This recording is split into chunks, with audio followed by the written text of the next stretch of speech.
continuing with the somewhat Venus theme, let's do the floater tier list. Now I didn't go with everything that had a floater symbol on it. I almost did. There's just 4 exceptions, 4 cards that I didn't include in the tiers. And the reason is I want to only include cards where the sort of the main thing they do is floaters. Not they have floaters as an afterthought. So Atmos, Coup, and Nitrogen from Titan, these are point cards that, do some, like 25% of those points they probably get with the floaters, but they're just point cards. Side note, if Atmos Coup was in this ranking, it would be number 1. I love that card. Then Stratophytic Birds and 8-rate, the floater is more of a requirement. I mean, you lose it, so it's not just a requirement, you actually lose it. But it's not really a floater card, it's just there to be so that you can play the card. So yeah, I excluded those for every other card that has a floater symbol, unless it's only in the requirements, because I think there's one of those. Is here. Let's go over the tiers.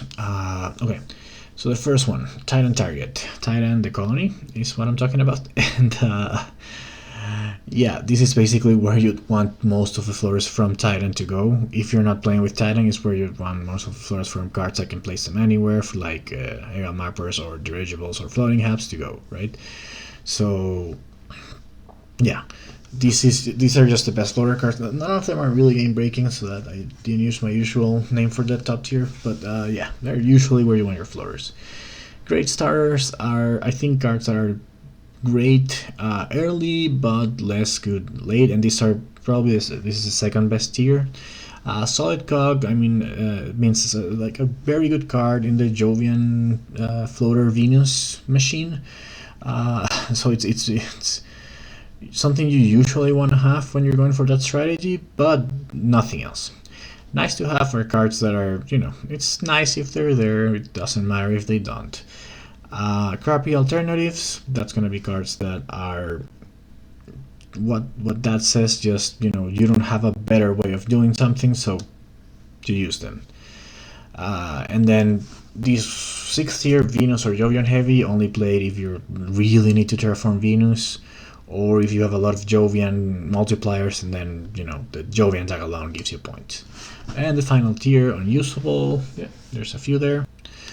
Okay, so let's begin with aerial mappers. Okay, so I'm gonna say solid, and it's okay. It draws you a card every other turn. Card draw is very important for the Jovian strategy. If you're going Jovian, it's good for long games, which generally with floaters you want long games, and it's good for floating strategy. So it's good to have it.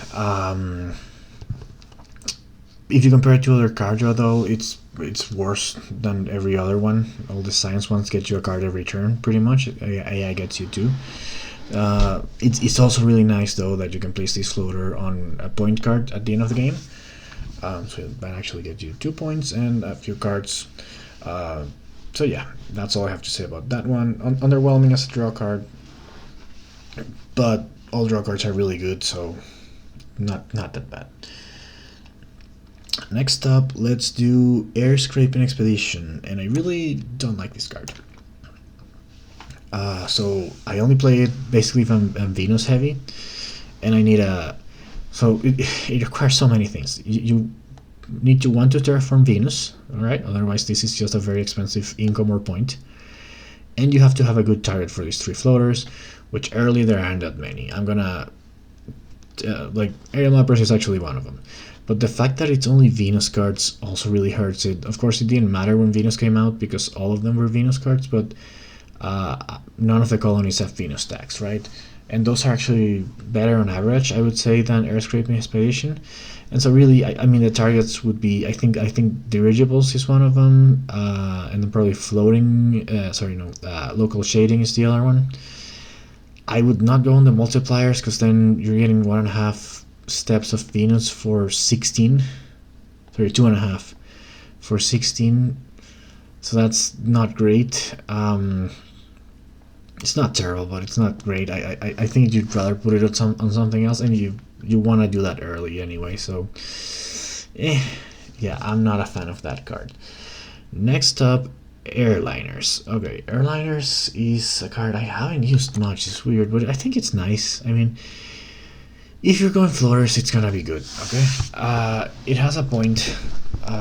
The 2 floaters go on any card, so those will probably early will get you some income, or maybe some cargo with the aerial mappers or something like that. And the 2 income, I mean, you compare this. This is 5 more expensive than sponsors. Of course, you have to have the 3 floaters, so there's that. But if you're going for floaters, you probably have them anyway. But then it also gets you a point. So I would pay the 5 per point. It's not bad, and then you get 2 floaters. So 5 for 2 floaters and a point. It's really not bad. And sponsors is a decent card. It's a nice to have. It's not gonna make or break the game. I would never draft it early, but if I have it in my hand and I have the floaters, well, I'll play it. It'll take a while to pay back, right? So you really want to place these 2 floaters on an economic card, or otherwise it's really probably not worth it. You can also play it late as a point card if you have one of the 1 per 2. So that's floating hats and Jovian lanterns. Then this is just 2 points for 14. It's 7 per point, which is starting to get mediocre, but still okay, right? So yeah, I'm just gonna put it there. Okay, Atmo Collectors, and this is a very interesting card, very flexible. I'm gonna make it a solid cog in the floater machine. So what it does is it comes with 2 floaters, and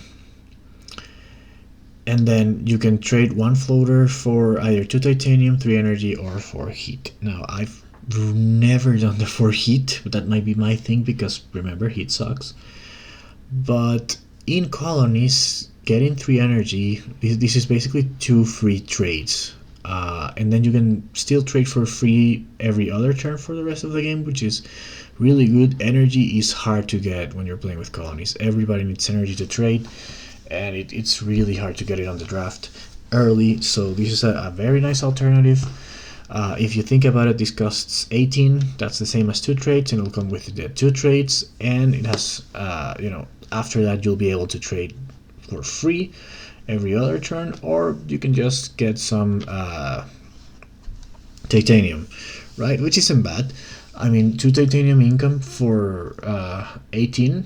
That's pretty good. Like, Vesta Shipyard, of course, it has a victory point and a Jovian, but it only has 1, right? It is a little bit hurt by no tax, but I generally like to have this.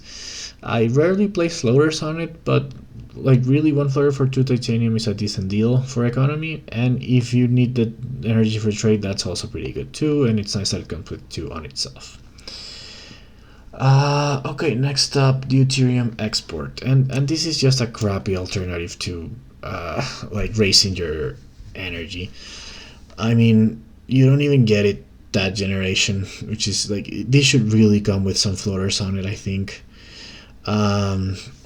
So yeah, you can raise your energy every other turn for free. But really, you mostly play energy because you need it, and so I mean, imagine you have something like AI Central in your hand and you need a card to play it, and then you have to pay this very expensive 14 to get an energy the next turn, and then be able to play an AI Central. And yeah, you'll get a bunch of energy after that, but really I'd just rather have 1 on that turn, right? So yeah, not a big fan of this card. I think I've played it just because sometimes you just need the energy, and I mean, in that scenario with AI Central, I'll do that. Like, I'd rather have a way to play AI Central, and it's only 3 more than the standard project, and gets me a bunch of tags, so it's definitely worth it. But you'd obviously rather draw just even like the one that gives you 1 victory point and just 1 energy. I'd rather draw that because it gives me the thing on that turn. Okay, next up, dirigibles, and I really like dirigibles. It's gonna go here. Actually, I like it more than aerial mappers. So this is 3 production for 11, no victory points, but only on Venus cards. However, this card will activate Titan, and because you don't have a restriction that you can only use one floater per turn like aerial mappers or Atmo collectors, it is actually one of the best early game targets for Titan. And it also, like aerial mappers, can place the floater at the end of the game on a point card, right? So two very nice things to have cards that can place floater on any card. That's what the asterisk is, and not on itself only, or on Venus cards only, or on Jovian cards only, which is something that kind of gets annoying when you're playing a lot of floaters. But because this is actually, like, you can just use the floaters there to play for Venus cards, you don't have to tap it, you don't have to waste a turn, so it gives you 3 income every turn. And you can dump a bunch of Titan floaters there early and just terraform Venus with an expensive Venus terraformer for very cheap. So yeah, I do like dirigibles. Of course, only use it if you're going for Venus cards. But if you're doing that, it's pretty good. And you'll find your targets the whole game. There are late game Venus cards that definitely will be very expensive and will consume all the floaters here. So yeah, it's a conditional 3 income for one more than acquired company, but it can turn into points late in the game. And it can receive floaters from Titan or even other cards like Air Scraping Expedition. I think this is one of the best targets for his Air Scraping Expedition. And I mean, if you do it, Air Scraping Expedition costs you 9 less. It costs 7 for a Venus step, which is great, right? So I mean, you have to play a Venus card afterwards, but then that's really good. So yeah, I'm gonna put it there. Okay, extractor balloons. Now, extractor balloons. Yeah, this is obviously a Venus only card. Now, it is my favorite of the Venus terraformers. I think it's better. It's obviously better than Force Precipitation, but when you compare it with, okay, I'm gonna compare it with Jet Scream Micro Scrapers when I do that, when I put those two in. But yeah, it's only good if you terraform Venus, and then even then it's very underwhelming. I rarely play this card, but if you need Venus steps, then it's, to me, the better one of the ones that tap. But it's too expensive early, and it's so I did a video, check it out, it's up there, on these 3 cards, and this is basically horrible economically. You'll be negative almost the whole game. It gets you like 4 Venus steps for the whole game, but at least this one gets you 1 right off the bat and another one in 2 generations after. So I think this is the better one of them, but only if you need a lot of Venus steps and you're gonna be doing Venus the whole game. Okay, moving on to this one. Was really hard to evaluate. Floater leasing. Okay, because the thing about floaters is that the best early floaters don't accumulate. They usually, like aerial mappers, they add and release, and same thing with Atmo collectors, right? Dirigibles is one of the exceptions. It's another reason why it's nice. But floater releasing gets you 1 income for every 3 floaters. So, for example, if you compare it to airliners, well, it's almost like it has the requirements, because you're not going to play this without 3 floaters.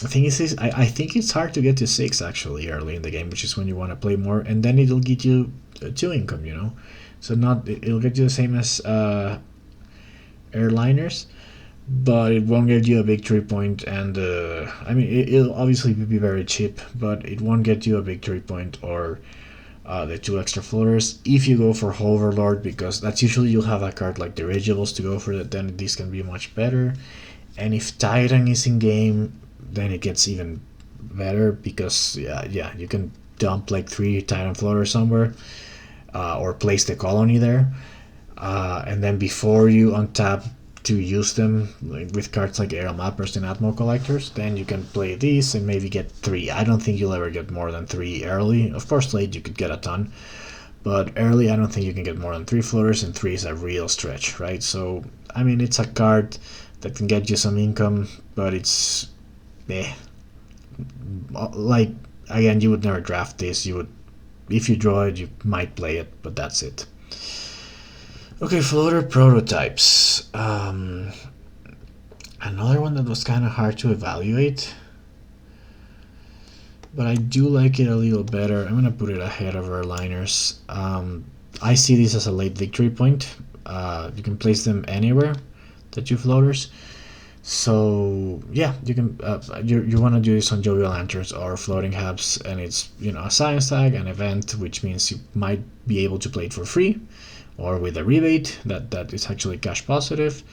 The science tag, hopefully it activates something like Mars University or Olympus Conference, and then the two floors hopefully will get you a point. It's nothing more than that. And there's no, like, you can play this on the last generation, which is the only time I would play it, and then just get a cheat point and maybe some added bonuses, but nothing else. Okay, next up, floater technology, and this card, I don't love it. I'm gonna put it behind Deuterium Expert. Yeah, so adding a floater, not as amazing. Like, the best thing that can be is half a point. You can play it in combination with like aerial mappers, but then you're paying 24 to draw a card per turn. That's very expensive, right? So it does, like, it combos with those cards, and maybe if you're Valley Trust and you have the science discount or something like that, it's much better. But like, 10 to get one floater, it's really expensive, and if you don't have the right target, then it's not worth it. It also doesn't activate Titan, which I think is really bad. So yeah, I'm gonna say it's a crappy alternative to something like floating hubs. Like think of floating hubs. Floating hubs, I know it has requirements, but it can take the floaters. It can place it on itself. It's the best target for floaters, and it can also play the floater on any card. Think of dirigibles. For 4 more, it does the same thing, but it also can use it in a great way, or aerial mappers. This one just doesn't. The saving grace, the only reason I don't put this in unusable is the cheap science tag. And if you need a science tag to play something else, and you have a place to put the floaters, then this is fine. Otherwise, yeah, stay away from it. I really don't like to use it. Okay, force precipitation. So this is right behind extractor balloons. Now, if you saw my video, you saw, like, this is always behind on Venus steps to extractor balloons, and it ends up costing even more because you have to pay the 2 every generation. It does allow, like, it is the cheapest alternative to terraform Venus. So if you have a lot of cards in your opening hand, I think it's the best one of these Venus terraformers. But it's pretty bad, and it's probably the worst one with Viron, because you have to pay that twice now, and it's still not too fast.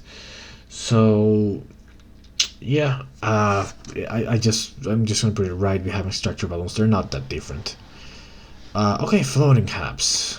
Nice change of pace here. Floating hubs is one of the best floating cards.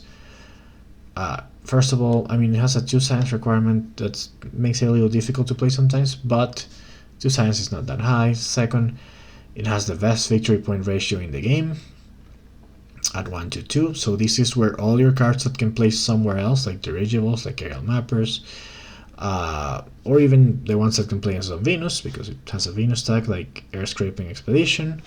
This is where all your floaters go in the last maybe 3 or 4 generations, right? But the very nice thing about floating hubs is that it can place the floaters somewhere else. So you don't have to play this early and invest into points. You can play it early and invest into dirigibles, then play some cards, and then mid-game switch towards floating hubs. So that's why I really like it. And again, this is where every floater goes are at the end of the game, including Titan, right? So it's really nice. You can dump 4 or 5 floaters with Titan here, and that's gonna be points. Okay, next up, hydrogen to Venus. So it seems similar to Air Scraping Expedition, but this is, I think, much better because you can play this as a points card late in the game if you went for a Jovian strategy. Now it's kind of weird that colonies actually made this card better because there's a bunch of floater Jovians, but unfortunately it only can place them on the floaters on a Venus card. Um, so that it's only floating hubs is really the only target for it. Or if you're Celestic, I guess, and you didn't get floating hubs, it's an alternative. But yeah, if you go for floaters, get a bunch of Jovians, and have floating hubs, then you can get maybe 3 points from this. You only need 4 Jovian cards. So, you know, 4 floaters for the Jovians plus the Venus step. So 3 points for 14, and it's a space tag, a space event. So you can get a lot of discounts, and you can pay with titanium. Another thing that Airstripping Expedition doesn't do. And you can play it very late in the game. That's why I like it a lot more. So yeah, I don't know why. I mean, they seem very similar, but I just like Hydrogen to Venus so much more. I often get more out of it.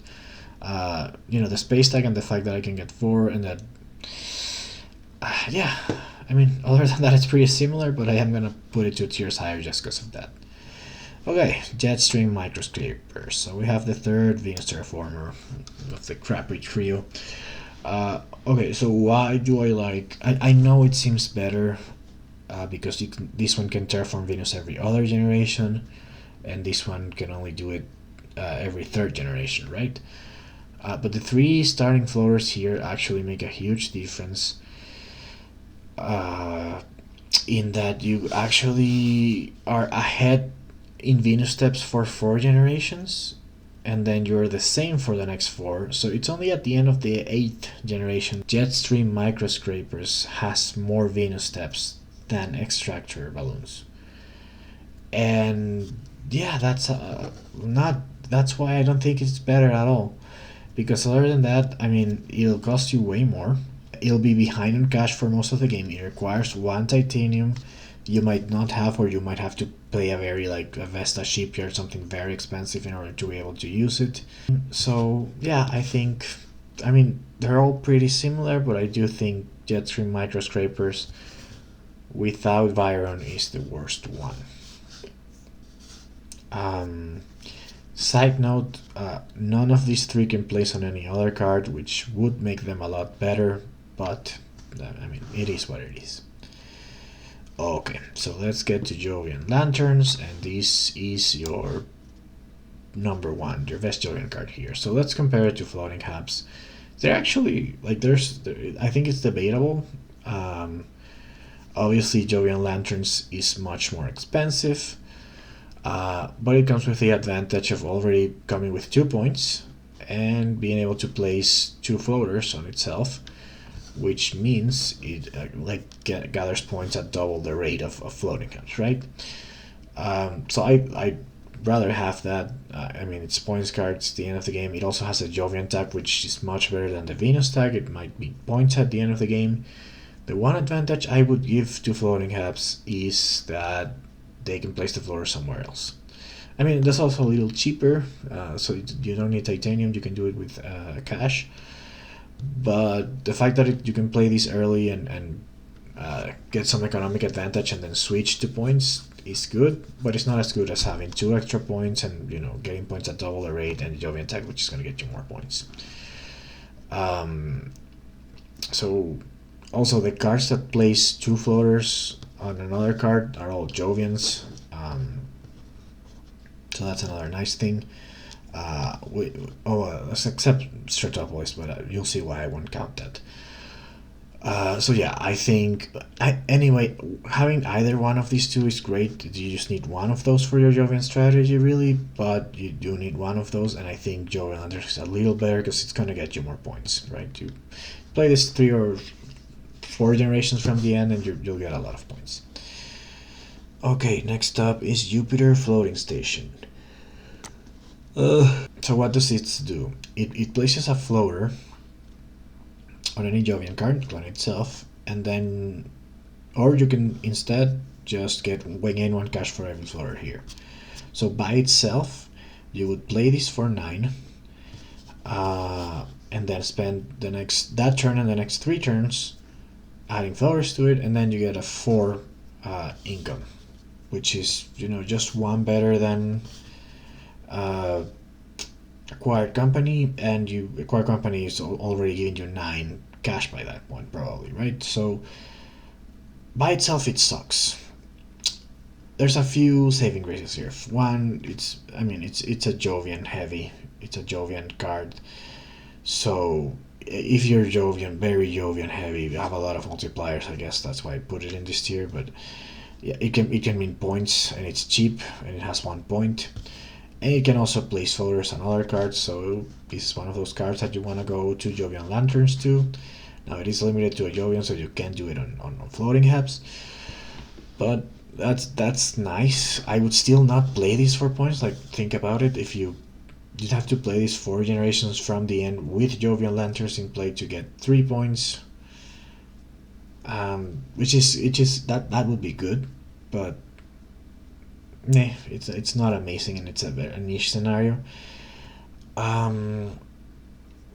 The other thing that I think is kind of a saving grace is that this does activate Titan, and with Titan activated, like, you can actually place a colony on Titan on it, and then you get your 4 floors. And then the next turn you have 4 income, so it works as a cheap 4 income card in that case. And now Titan is activated, and with a colony, right? So you could do that. It would be very expensive, but it's a nice target for those 3 floors that come with a Titan colony if you're going to be trading there, and it's activated. So you know what, I actually like it better than Floor Technology. Okay, so here's the thing, it has 3 science stacks as a requirement, so go back down. You want to, like, cards that activate Titan, you want them to have no requirements because you want to play them as early as possible. So yeah, it's in late. It's only a point card. I don't like it. I just don't like it. If you didn't have the 3 science tags and Titan is in play, this would be very viable because you can place a colony on Titan, and then place 1 floater that turn, and then starting the next turn you have 4 income, 4 cash, which is good. Plus a point, plus a Jovian tech. But if you might not be able to play this very early, and then it's not worth it. You'll have somewhere better to put your floaters. Okay, local shading. So remember to watch my video on local shading. I think this is one of the best early cards, one of the best floating cards to get early. A great target early for like a floating Habs. Late in the game it's gonna be kind of like useless because it can't place the floater anywhere else, but it's gonna work on your income quietly in the background. It's much better with Celestic and Viron or Titan in play, obviously, but without them, again, watch the video. It's pretty much the same as Acquired Company on a 10 generation game, so it's really nice. And again, first 2 or 3 generations I like income more than I like cards, and obviously more than I like points, so this is one of the best early ones to get. Okay, next up, Red Spot Observatory. And let's compare this one to Aerial Mappers. I'm going to put it ahead of Local Shading. So this costs 6 more than Aerial Mappers. Aerial Mappers, but it has 1 more point, 2 more cards, a Science and a Jovian instead of a Venus. It does have a requirement of 3 Science stacks, which is it does matter because you want to play this as early as possible. But it's a fine mid-game card. And as a like generation 4 or 5 cards, which is at that point you can probably get 3 science stacks, it's so much better than Aerial Mappers. Would you pay 6 for a point, 2 cards, a science and a Jovian instead of a Venus? Yes. Like, the point alone is almost worth 6. The 2 cards are definitely worth the 6, and the tags, well, you have 3 science, so you might not get the 4th, but the Jovian could be worth an extra point. Now there's one more advantage to Aerial Mappers, which is that it can place a floater anyway, but still, I think this is definitely a big improvement on Aerial Mappers. Collins does that where it has a version of the Venus card that it's just like properly balanced, and so this is the much better card draw of the two. Okay, let's move on to the maybe worst card here, which is Saturn Surfing. So, what does Saturn Surfing do? It's a Jovian and an Earth deck, which are two decks that I like. But then, what it does is it comes, it gets a floater on it for every Earth deck, including this one. And then you can spend one floater to get that amount of the amount of floaters in cash there. So for example, if you have 4 Earth decks and you play this as your 5th Earth deck, you can place 5 floaters on it, and then that turn you tap it and you get 5 cash. The next turn you tap it and you get 4, then 3, then 2, then 1.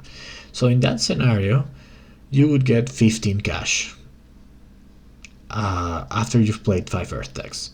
4 Earth decks plus this one. And the cast costs 16.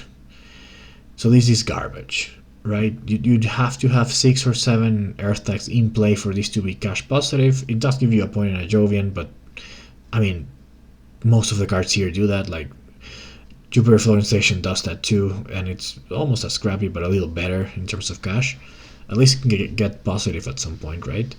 And just like if you're thinking about the cash, think of Miranda Resort. If you have 4 Earth decks and you play Miranda Resort, you have 4 income now for the rest of the game. This one gives you 15 and then it runs out of gas.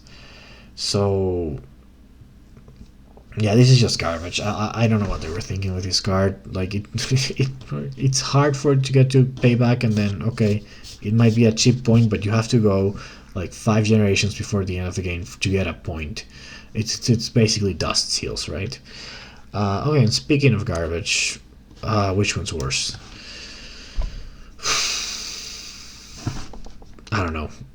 They're both really bad. I'm gonna say Stratopolis is slightly less crappy. But look at this. Let's talk about it and then I'll make up my mind. Okay, so 22 and a 2 science tech requirement, and it places a city in space, which basically does nothing. 2 income, and then you can place 2 floaters on a Venus card, and it gives you a floater for a point for every 3 floaters. So okay, if you place them on itself and you place 3 turns before the end, I mean, first of all, the income is useless at that point, and it gets you 2 points. 2 points for 25 in a city that doesn't matter. You can go earlier. You can place these, let's say, 6 gens before the end. Gen 4, you go a really early investment into points. It'll get you what? 6 times 2, 12, 4 points. 4 points for investing 25 before the middle of the game. So this is just insanely bad. That's at that point the point ratio becomes decent, but you're paying for points in the 4th generation, and you're paying big. So it's horrible. I know the floors can go somewhere else, but you're not gonna play these to like put 2 floors on local shading and then get some income, right? The floater ratio should really be 1-2 here, so that this can work by itself. But then, look, compared to Jovian Lanterns, Jovian Lanterns comes with 2 points. This one comes with 0, and then it's actually cheaper, right? So Jovian Lanterns is 2 points ahead of this, and so of course this gets 2 income. That doesn't matter in a city. That doesn't matter, but that's the thing. They don't matter. So yeah, this Stratopolis is just garbage. Oh yeah, I mean, obviously, Jovian Lanterns is obviously 1-2. This one's 1-3. But even if it was 1-2, it would be terrible, and that's why they're best. I'm gonna leave it here because if you have a bunch of cash, you have maybe loaded up dirigibles, and you have floating hubs in game, you can use this. Whereas Saturn Surfing, I would never use. But yeah, I'm gonna leave it here. But they're both garbage. Okay, Titan Air Scraping. Okay, I think this is. I don't like this one. And I think it's interesting to compare to 2 cards. For one, Jovian Lanterns. So again, Jovian Lanterns, very similar ability, but they both come with 2 points. This one directly, this one because it places the floaters and the terraforming on itself, and the terraforming rating is a little bit better. But then Jovian Lanterns is going to get you a point every turn. This one is getting a terraforming rating every other turn. And so you would never do this for income, but you would do it for points, and then Jovian Lanterns is much better because it gets you double the points. And then the other thing is, because Jovian Lantern doesn't need to tap to get the points, is that you can dump floaters on Jovian Lanterns from every other card and Titan. Titan Air Scraping, you can only dump at most 2 per turn, and after that you're just wasting them. So it's like a point card, because all it does is get terraforming rating, but it doesn't work because you can never get too many points of it. So yeah, I think this is a crappy alternative to other better cards. But let's also compare it to Jet Stream Microscrapers. And what's the difference here? Well, it's the 2 points. It's not the fact that I can play this as a point card, like 2 generations from the end. Maybe I have a Jovian multiplier, and then I get 4 points for 27. Whereas Jetstream Microscrapers, I would never do that. You would never play this at the end of the game. You play it early to terraform Venus, and then it's really inefficient at it, right? So yeah, the 2 points basically make a huge difference, and the Jovian tag. Because other than that, it's pretty much the same card, right? In this one, terraforms Venus, which is better than just getting a terraforming rating.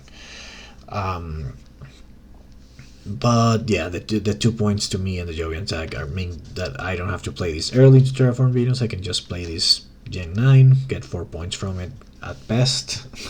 Probably 3 at least, which for 24 is mediocre, but 4 for 24 is pretty good, right? Okay, last 2. So the one that I kind of like but no one else does is I think a great starter, and I'm gonna keep ranking it high. Titan Floating Launchpad. So let's compare this one to Atmo Collectors. So remember, it's pretty much the same. You can trade twice for free by paying up front. Same with Atmo Collectors. And then trade every other generation for the rest of the game. This one has a few more things though. It costs 3 more. Neither of them has requirements. They both activate Titan. But this one can place a floater somewhere else. So if you eventually get your energy, you can place these floaters on Jovian Lanterns. It also has a Jovian tag, which could be 1 or 2 points, and it has a point, which is a point. So, and for only 3 more, yeah, I would say this is better than Atmo Collectors.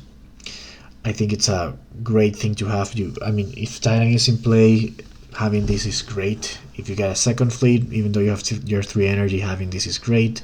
And if you can't find energy at the beginning of the game, having it is great because you can trade twice for free. And it activates Titan, and it has no requirements. So if you're not playing with Venus, it's really important because as you see, there aren't that many great cards that activate Titan. It's Atmo Collectors and Titan Floating Launchpad. Like Jovian Lanterns comes late. Red Spore Observatory has that requirements. So these are the 2 best cards to activate Titan early if you don't have Venus. If you have Venus, I do like Local Shading probably, and Dirigibles and Aerial Mappers, then you have more options, but activating Titan early with this one or this one is really important. And finally, Titan Shuttles. This is a nice to have. So this is 2 titanium income per turn. But whenever you use the titanium, you don't actually gain it. It only has 1 victory point, which for a 23 cost Jovian, it's kind of not enough. But I mean, it can be nice. And the other reason I place it here is because it places 2 floaters on a Jovian card, so it's very good with Jovian Lantern. So you get a bunch of titanium, spend it, and then just get points. It's nice that way. It's not a great early economy builder because you really need your early economy to be used every turn. And here you just want to not use it as often because every time you use it, you don't gain the income, right? So yeah, you have to basically play this more in the mid game, accumulate some titanium, use it, and then get some points, or play it at the end, like 2 generations from the end. If you have Jovian Lanterns, maybe a multiplier, it's 4 points, right? So again, not terrible. But yeah, that's it for my tier list. I hope you enjoyed it. Let me know what you think. And as always, see you next time.